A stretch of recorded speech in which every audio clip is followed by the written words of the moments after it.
নেতাজী যেনেকৈ আমাক যুদ্ধ কৰিবলৈ শিকাইছে, মাদাৰ টেৰেছা যেনেকৈ আমাক সমাজ সেৱা কৰিবলৈ শিকাইছে, ছাৰ আইজাক নিউটনে যেনেকৈ মধ্যাকৰ্ষণ শক্তিৰ বিষয়ে শিকাইছে, ৰোমিঅ' জুনিয়ৰ যেনেকৈ আমাক ৰোমাঞ্চ কৰিবলৈ শিকাইছে, ঠিক একেই তাতকৈ বহুত ইম্পৰ্টেণ্ট কথা শিকাই গৈছে আমাক আমাৰ আইতাসকলে। সেইখিনি কি জানেনে? সেইখিনি হ'ল কুসংস্কাৰ।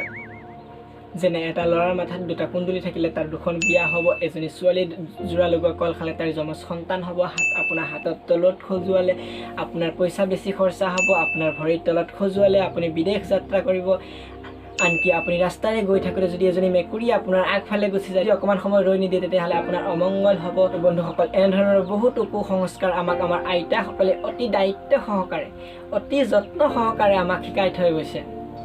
তো আপোনালোকে বুজি পাইছে যে আজিৰ ভিডিঅ'টোৰ মূল বিষয় আলোচনা হ'ল আইতাসকলে শিকোৱা কিছুমান কুসংস্কাৰ। তো ব'লক ভিডিঅ'টো আৰম্ভ কৰোঁ।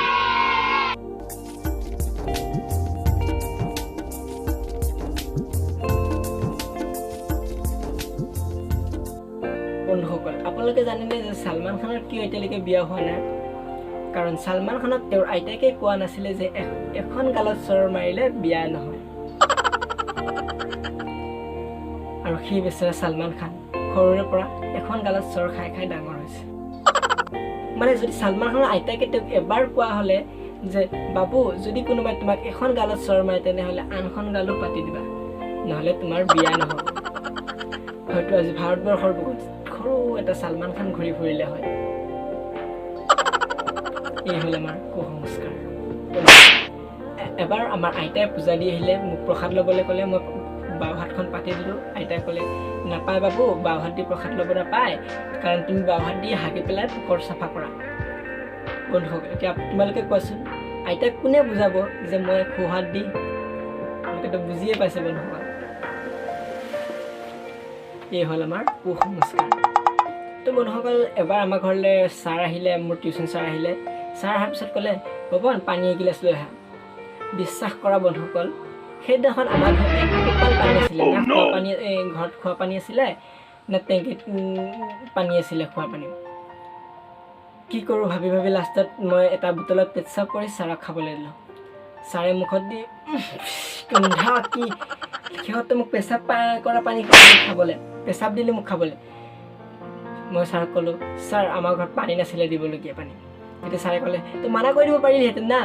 তেতিয়া মই ক'লোঁ, ছাৰ মানা কৰা নাযাব, কাৰণ মোক মোৰ আইতাই কৈছে যে কোনোবাই পানী বিচাৰিলে তেওঁক পানী দিব লাগে, নহ'লে হেনো মৰাৰ পিছত পানী নাপায়।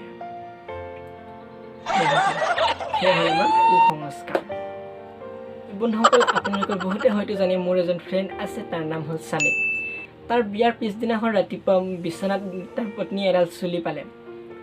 চুলিডাল লৈ আহি তাৰ চানিক ক'লে, বাবু বাবু, যে মোৰ আইতাই কৈছে মূৰৰ চুলি যদি বিচনাত পৰে আৰু সেইডাল লৈ যদি হাতৰ ওপৰত ৰাখি ফু মাৰি কওঁ যে যিটো আমি আশা ভাবোঁ, সেই আমাৰ আশাটো পূৰণ হ'ব। তাৰপিছত চানিয়ে সেইডাল লৈ ক'লে, বেবী, মোৰ মনে হয় যে এডালে কাম নহ'ব। তেতিয়া তেওঁৰ পত্নীয়ে ক'লে, কিয় নহ'ব বাবু? তেওঁ ক'লে, চোৱাচোন, এডাল চুলি সিমানটো চিধা নহয়, মোৰ মূৰৰ চুলিৰ নিচিনা। সঁচাকৈ এইবোৰ হ'ল আমাৰ কুসংস্কাৰ। তো বন্ধুসকল, আইতাকে মোৰ সৰু থাকোঁতে কৈছিলে যে ঘৰৰ ওচৰে পাজৰে যদি কাউৰীয়ে মাতে, কা কা কৰি থাকে, তেতিয়াহ'লে বুজি পাবা যে কোনোবা মৃত্যুৰ মানুহ মৰিব। আৰু সেই কথাষাৰ যদি আজি ইণ্ডিয়ান আৰ্মিক কৈ যোৱাহেঁতেন তেওঁলোকৰ আইতাসকলে, হয়তো তেওঁলোকে আজি যুদ্ধ বিগ্ৰহ এৰি থৈ তেওঁলোকে গোটেই ভাৰতবৰ্ষৰ কাউৰী ধৰিলে হয়, আৰু এটা পিঞ্জৰাত আবদ্ধ কৰি সেইখিনি আজি চাইনাত পঠিয়াই দিলেহেঁতেন। কিছুমান পাকিস্তানত পঠিয়াই দিলেহেঁতেন যে চাইনাত সকলো দুশ্মনক শেষ কৰি দিব লাগে, আৰু পাকিস্তানৰ সকলো সন্ত্ৰাসবাদী শেষ কৰি দিব লাগে, তেওঁলোকৰ বংশ নিৰ্বংশক একদম শেষ কৰি দিব লাগে। সেই হ'ল আমাৰ কুসংস্কাৰ। তো বন্ধুসকল, এবাৰ চানিক তাৰ গাৰ্লফ্ৰেণ্ড, মোৰ ফ্ৰেণ্ড চানিক তাৰ গাৰ্লফ্ৰেণ্ডে ব্ৰেকআপ দিবৰ মন, কাৰণ চানি বহুতো বয়স হোৱাৰ পিছতো তাৰ কোনো কাম বন কৰা নাই, কোনো এটা চাকৰি নাই, চানি বেকাৰ। এতিয়া বেকাৰ বুলি কৈতো ব্ৰেকআপ কৰি দিব নোৱাৰি, বহুত পুৰণা সৰুৰ পৰা ৰিলেশ্যনশ্বিপ।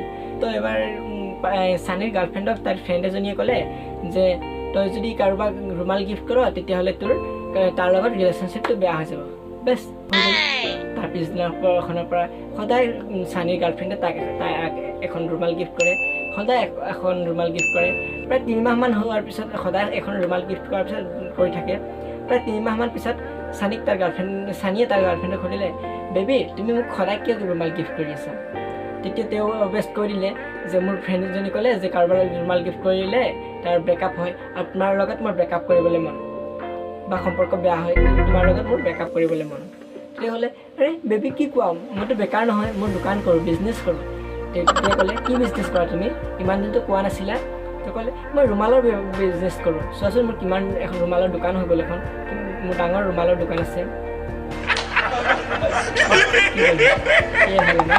কুসংস্কাৰ তো বন্ধুসকল এবাৰ চানীক মানে মোৰ ফ্ৰেণ্ড চানীক তাৰ গাৰ্লফ্ৰেণ্ডে ক'লে বেবী যে কোলা মেকুৰী দেখা বহুতো অমংগল বোলে এনে চানী কুসংস্কাৰ প্ৰতি বহুতো কুসংস্কাৰ বিশ্বাসী কি কৰিলে চানী ঘৰলৈ আহিলে তাই ঘৰত যিমানখিনি মানুহ আছিলে গোটেইখিনি মানুহৰ মূৰৰ চুলি কোলা আছিলে গোটেই চুলিখিনি ৰঙা কৰি দিলে কুসংস্কাৰ তো বন্ধুসকল ভিডিঅ'টো ইমানতে সামৰণি কৰিছোঁ আৰু যদি আপোনালোকে আমাৰ এই চেনেলটোত প্ৰথমবাৰৰ বাবে আহিছে তেনেহ'লে চেনেলটো ছাবস্ক্ৰাইব কৰক লগতে ঘণ্টা বটনটো দবাই দিব যাতে আহিবলগীয়া প্ৰতিটো ভিডিঅ'ৰ নটিফিকেশ্যন আপোনালোকে পাই থাকে আকৌ লগ পাম এটি নতুন ভিডিঅ'ত তেতিয়ালৈকে বাই